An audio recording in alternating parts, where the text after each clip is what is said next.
অবস্থা আপনারা সারাদিন এখানে আছেন, আপনারাও জানেন ওনার অবস্থা অপরিবর্তনীয়। ওনার শারীরিক যে কন্ডিশনটা ছিল তার চেয়ে ভালো থাকলে তো আসলে কিওরই হয়ে যেতেন, বাসায় যেতেন। ওনাকে এখন ট্রিটমেন্টের মধ্যে আছেন। আমাদের চায়না থেকে একটা টিম আসছে, ওনারা এখন ট্রিটমেন্ট করছেন। আরেকটা টিম আসবেন, তারা অন দ্য ওয়ে। আপনারা, আমি বলবো আপনাদের মাধ্যমে সমস্ত দেশবাসীকে, দেশনেত্রী বেগম খালেদা জিয়া শুধু এখন আমাদের নেত্রী না, বাংলাদেশ জাতীয়তাবাদী দলের নেত্রী না, উনি সমস্ত বাংলাদেশের নেত্রী।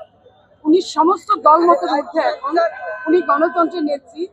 ওনার জন্য সমস্ত দেশবাসী, আমি যতটুকু জানি অনেক বাসায় আছে, তারা রাত জেগে কথা শোনার জন্য যে উনি কেমন আছেন এটুকু শোনার জন্য অধীর আগ্রহে অপেক্ষা করছেন।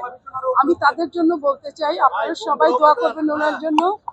উনি যেন খুব এই সকল সমস্যাগুলো দূর করে উনি আমাদের মাঝে ফিরে আসতে পারেন। সামনে নির্বাচন, উনি আমাদের সাথে নির্বাচন করতে পারেন এবং আমরা বলবো যে উনি আমাদের মাঝে ফিরে আসবেন, এটাই আমরা প্রত্যাশা করছি। ওনার শারীরিক অবস্থা যদি বিমানে নেওয়ার মতো যদি অবস্থাটা হয়, তাহলে অবশ্যই ওনাকে নিয়ে যাবে।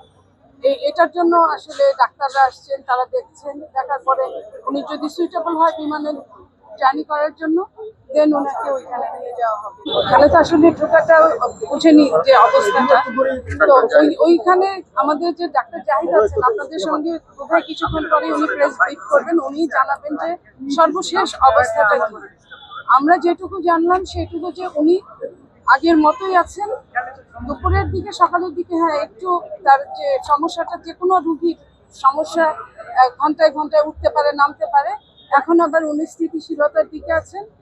আমার মনে হয় যে আলহামদুলিল্লাহ, আমরা দোয়া করলে দোয়ার বরকতে উনি সবকিছুর ঊর্ধ্বে মহান রাব্বুল আলামিন, ওনার দয়ার বরকতে আমরা ইনশাল্লাহ আমাদের নেত্রীকে ফিরে পাবো।